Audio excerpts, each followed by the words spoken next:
Hey, this is Nellie's Farm. It is October 16th, 2025, and this is going to be one of those Halloween stories for you. Absolutely true, though.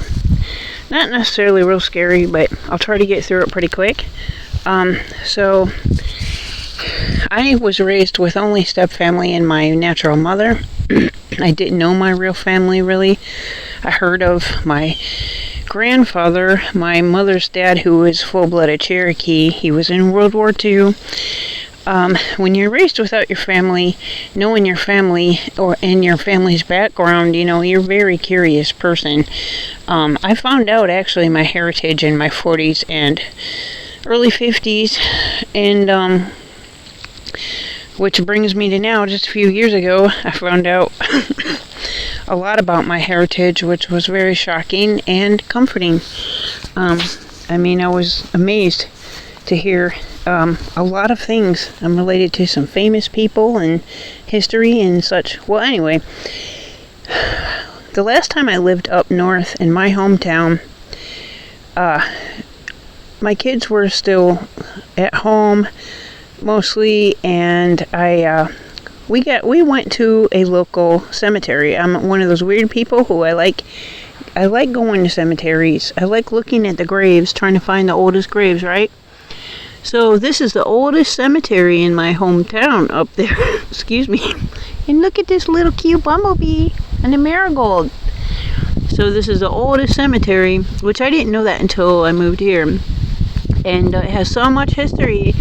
And we were looking around. It was just a few miles from home, and we'd walk there, and I came upon a section of the cemetery where there was a $10 bill laying on the ground, and it was near the curb. And I looked around, and there's nobody there but us. Nobody. It's deserted, even though it is a very big cemetery in a large town. And I was like, wow, it looked brand new. And you don't see $10 bills that much. And even back then, and this was, about 11 years ago, maybe. So I was really surprised, and it looked new. I picked it up. I don't remember if I looked at the date on that $10 bill. And of course I kept it, and I thought that was the strangest thing, just the way it was laying there, face up, like someone just set it there. So fast forward a few years ago when I had my accident at home here, and I was bedridden for a few months because I had 4 broken bones, and of course I have autoimmune illnesses, and I was in a lot of pain. I got a subscription to Ancestry.com again, and I got some information about where my Cherokee grandfather was buried, and I'll be danged if it wasn't that very cemetery that I was in, and I did not even know my tomato plant fell over. I didn't even know that he was there. Well, even more shocking, guess where his grave was located? It was located right off that curb where I looked at the map, where I found that $10 bill. I only met him once at a funeral when I was 5 years old. So I think that was a sign. I honestly do. But I've got even better for you. Many years ago, my son's dad passed away suddenly in 2005 of a massive stroke.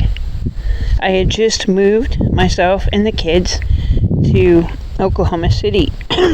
Just moved. We had parted, but we were still friends. Cared about him, he cared about me. And but before we moved, I'll add this too. He twisted his ankle really bad, and he was visiting. Now this was still in Ohio, and I was looking at his cast. Actually, he had helped me move a dining room table, is what he did. I used his truck, and he helped me, even with his foot like that. And a voice came in my head saying, I was looking at his foot in a bandage, and he could hardly walk, and a voice came in my head saying, wait till you see what happens after this, to him. And I thought, what in the world? And I didn't forget about it. So fast forward to right after we moved, the kids were playing. We weren't quite unpacked yet. In Oklahoma City, we got a townhouse, and all of a sudden, in the middle of the day, I just felt so tired, and I fell asleep on the couch. Out of nowhere, which is not like me, especially back then. Kids were real loud and playing and stuff, too, and I thought, that's just not normal. So I just fell asleep.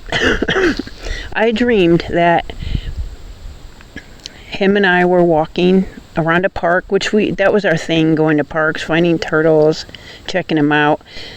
We're both very big lovers of nature, and he was telling me he loved me, and we were holding hands and in love, and it was such an emotional dream. I woke up in tears, and I had a feeling to check my email, and I did, and I'll be danged if his adult daughter, said, "You need to call me right away," in an email. She didn't have my new number, so I called her. Back when people still use landlines, this is a long time ago. This is 20 years ago. And he had passed away because he had a massive stroke. He was age 50, and I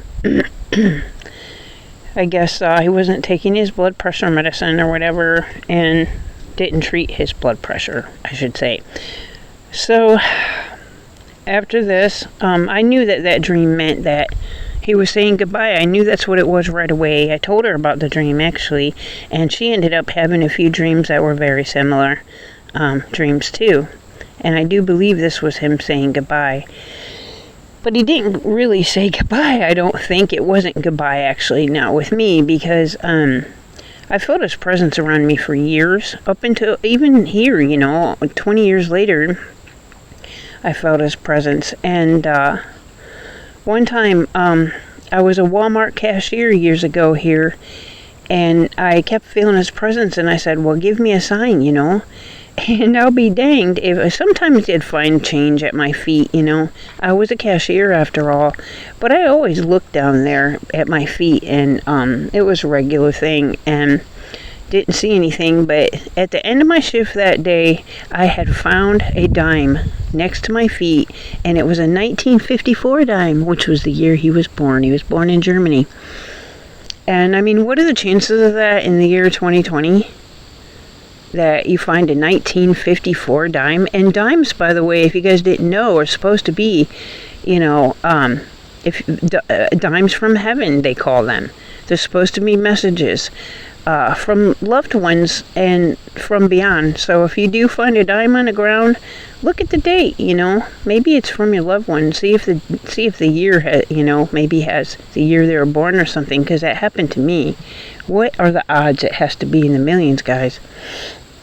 So also, I was saying to myself out loud a few years ago, it was about to be my birthday, and I said to myself, oh, I'm not going to get anything as always, because when you're the one who, takes care of everybody else, a lot of times, nobody else does much for you, and kids are pretty much grown, and I'm a widow, I'm alone, wasn't expecting anything anyway, and I'll be danged if that night, the night of my birthday, I had a dream that of something that him and I shared that I had totally forgot about. It's personal, and I just couldn't believe it, and there was so much emotion in that dream again, and I knew right away that was a birthday gift from him. So, but I mean, there are dreams and then there are dreams, and I think that your spirit just knows when it's more than just a dream. I've had other dreams about people, my step-grandma that died after her son, my stepdad, died, and knowing that it wasn't just a dream. So pay attention, this might be a sign from beyond heaven, I don't know. But I believe that our ancestors and our loved ones are never that far from us. But I just wanted to share this with you guys. Nellie's Farm signing off.